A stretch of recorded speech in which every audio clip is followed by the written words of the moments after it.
this is how you sow tomatoes. So I've filled a seed tray with seed and cutting compost.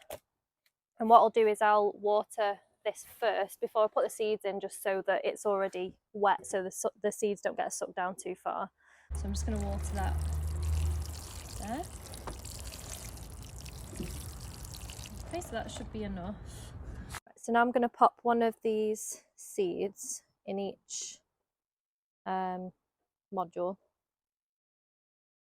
You can put 2 in each one, and then as they grow, see which one is the strongest and then pinch out the weakest. But for this, I'm just going to put 1 in each.